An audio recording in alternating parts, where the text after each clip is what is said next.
to say I'm delighted to be here, and I want to thank Lucius and Dieter for all the hard work and planning that's gone into the organization of this stellar event. It's wonderful to see so many old friends here. Usually I have to travel at least as far as California to see many of the people that are here, so it's great to see them in a new venue, and it's great to make so many new friends. This is a rather amazing group. You know, I'm always bemused when I come to events like this, because a conference that is supposedly devoted to substances that dissolve the ego. It's interesting to, you know, see that probably some of the largest egos in the known universe are drawn to these types of events. And you know, we all have a lot of work to do on the ego front, no doubt about it, and we have the tools to do that.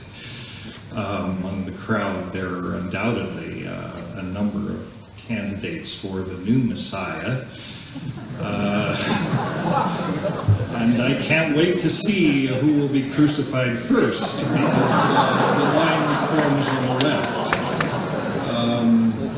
I was invited to join, but I said if nominated I shall not run, and if elected I shall not serve. But seriously, I am very happy, honored, and humbled, but not much,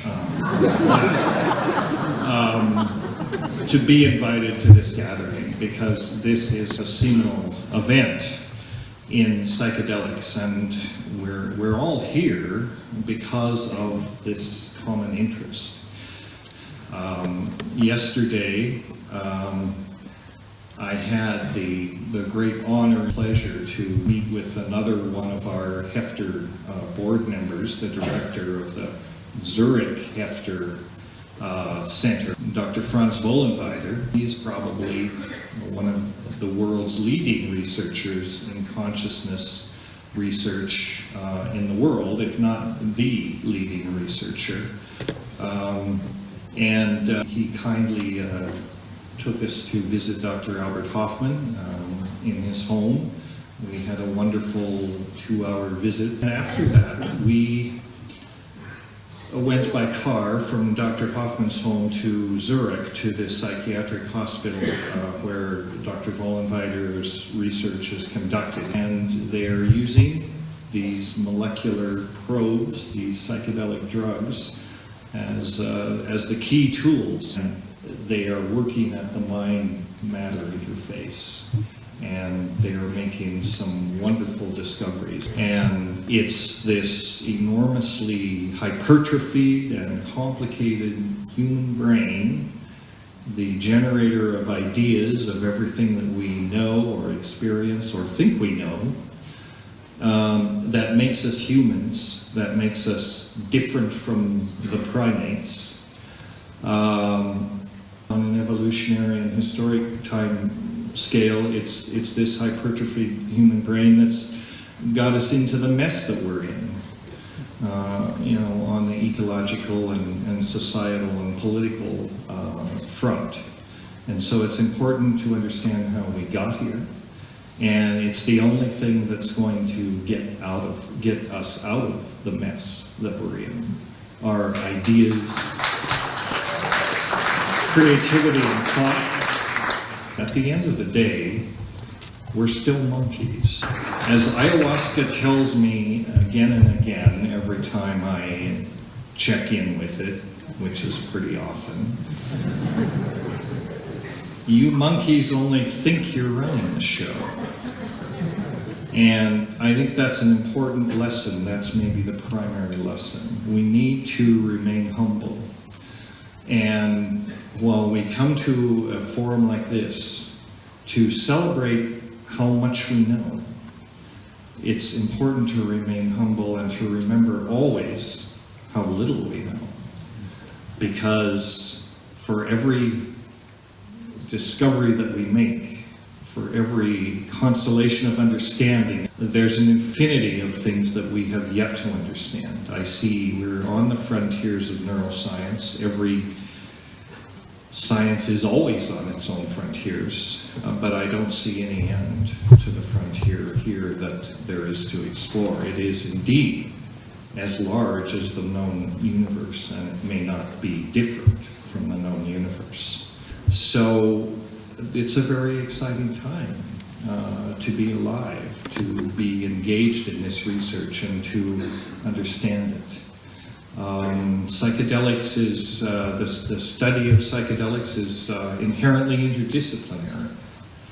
And it is one of the few areas of academic research that crosses over into virtually all activities of human culture, from anthropology to chemistry to neuroscience to philosophy to religion, metaphysics, you name it. Psychedelics touches on all of these things. So it is inherently a holistic subject. It is, in fact, the subject of ourselves. It's not about drugs. It's about us. We're trying to understand ourselves. We're trying to understand how we got to this situation. And I think that within this group, drawn here either because you're involved in this research or you're fascinated by it or you have your own personal reasons for being interested in psychedelics. There are different ways to approach this understanding. I'm fond of telling my students sometimes there's no such thing as a bad drug. But there are plenty of ways that human behavior with respect to drugs can be very, very bad. And by the same token, human behavior with respect to drugs can be very, very good. And we can use them for tools for understanding, to improve the human condition, to make us a better species, to increase our reverence for nature, and hopefully to motivate us to save the planet, because we're not separate from it. We're all in the same boat. And if psychedelics have any message for us as a species, because ultimately these compounds, whether created in the laboratory or coming from the natural kingdom, they all ultimately harken back to the natural world. And in some ways you can think of these compounds, these sacred substances, as molecular messages from Gaia, from the community, from the biospheric community of consciousness to our species, which has gotten a little bit out of control. And, we've gotten a little bit full of ourselves, and we need to pause and think how we're going to, if not fix it, at least not break it. We don't know what the real significance of psychedelics is, because our species has only been exploring this for, the last 60,000 years. That's a blink in evolutionary time, and it's an unfolding process. But I said, one analogy I like that occurred to me once in a state of inspiration or not, I said, psychedelics are kind of like a starship that's crashed in the jungle. And we're a swarm of monkeys that have come upon this thing. And we have no idea what it is, but we're distracted by the pretty lights. It's very nice. We can break off pieces of it and wave it around, and it does things like cure diseases and that kind of stuff. And we say, that's what it's for. That's great. We can cure many of the ills that plague mankind, and humanity, I should say. And that's kind of the era that we're at now. We're trying to understand how can we utilize, if you will, this alien technology that nature has given us. But where I think it's leading is into the transition of the post-human, post-historical era. And where that will go, Gaia only knows. Thank you very much.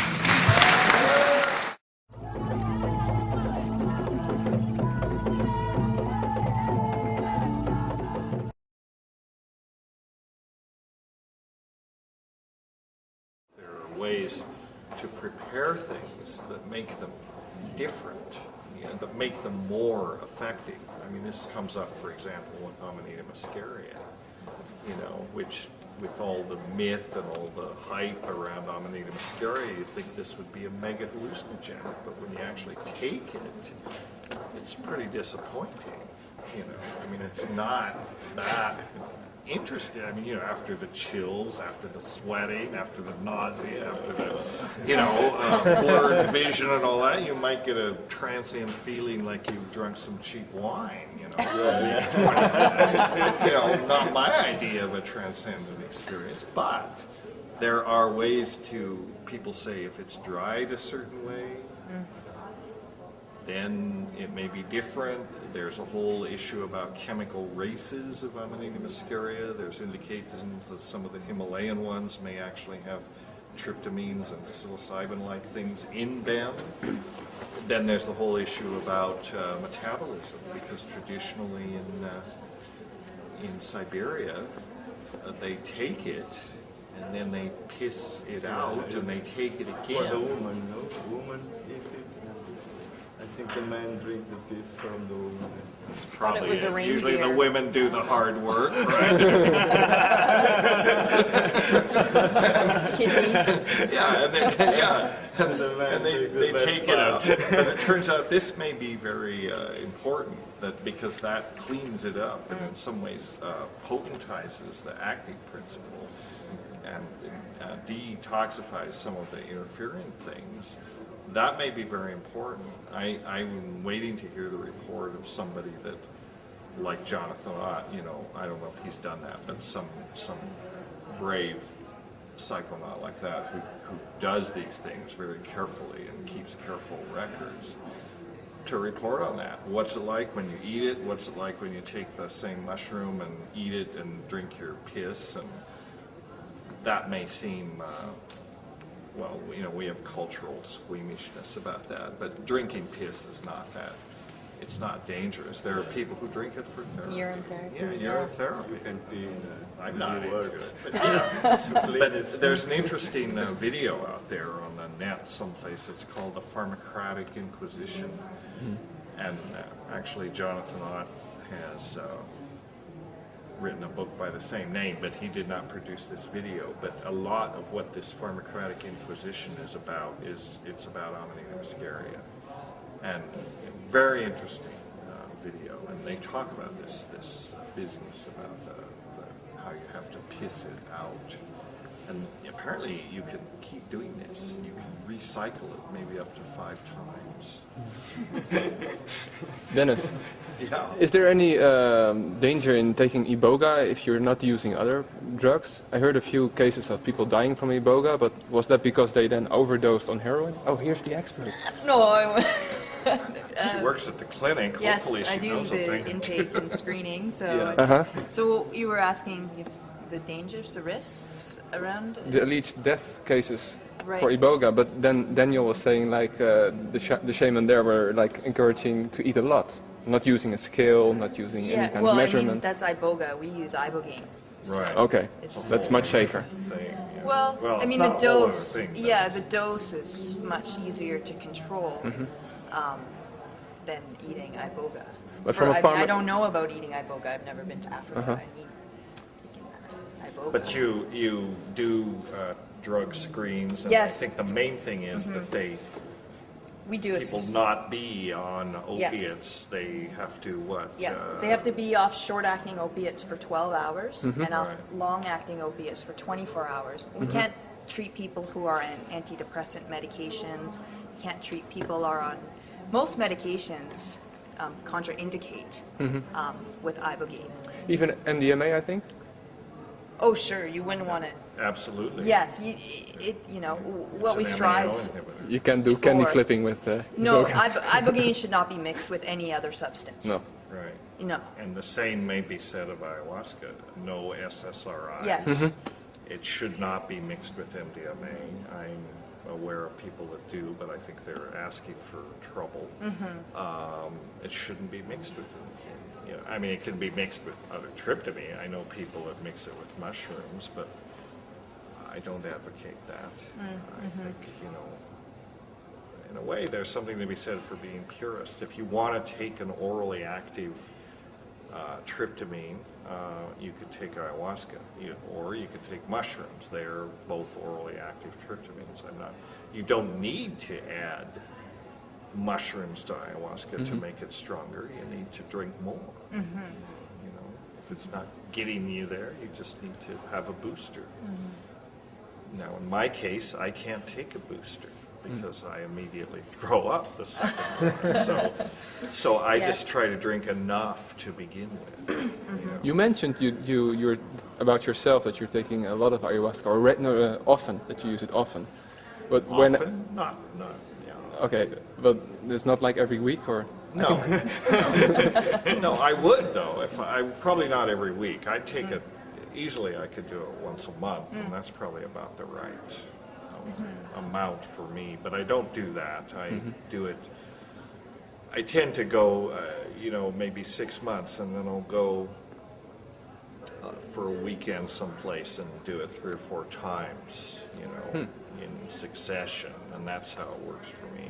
That's why these things like at Wasiwaska are really very good, because you're in a place where you have a chance to take it, and then you skip a day, and then you take it. And Wasiwaska, you might do ayahuasca as much as 6 times in a 12-day session. Each session builds on the last one. I mean, not only is it not totally washed out, but you're processing the information every time. And I think that's really therapeutic. And then the master plants are sometimes other plants are combined. Yeah, not at Wasiwaska. Right, but not but yes. just generally. That's right. There are Yeah. other plants that you can diet with if you're going to seriously try to like study as an apprentice shaman or something. You have to do this diet. There are these many other medicinal plants, some of which may not even be overtly psychoactive, but they do things. They tune your body to make it, you know, possible to become an ayahuasquero, to use the medicine better. You know, They kind of work together. They work Synergistic together, right, Relationship. Like vitamins, no? To Yeah, balance like, the well, body, to yeah. prepare to the big climbing. something like that. It's just a part of the practice, you know, of eat right, keep a What clean you body. think about when you don't take a substance for a long time? When you take at the first, it's like your body is fighting with the substance, and after maybe one day you feel more comfortable and taking more. I Right. think you have to Right. prepare your body, because at the first thing, if you take 1/2 a year and I take something and I Right. don't feel comfortable when I take the first And that's thing. that's And one of after the- I can Yeah. go upper That's doses. one of the and they benefits feel, of these multiple sessions in Yeah. ayahuasca, because the first we, session we or feel two, the toxic you at might the not first do moment. much more than just throw up, you know, Yeah. but you'll feel better, and then the next one you can begin But I to. think if you work on try it. only the first, you don't have a good opinion of a substance, because your body is all the time fighting with that. not always. Because My first ayahuasca experience was but you fine. take one and first time I used it, and went down. Yeah, Well, but you probably Didn't have to I mean, vomit you that look much. like a pretty healthy guy. Yeah, You- it's you very- probably eat well. I'll bet you get Yeah. lots of exercise. I You own a probably health more food fat store, than- so yes. And then second time I took ayahuasca in Rio with the UDV, I went, you know, it was when we were down there for that conference, and I come from the States, and I've been eating crappy food and all this stuff, plus I was jet lagged, tired, just screwed up. I threw up for 6 hours straight, and I felt great the next day.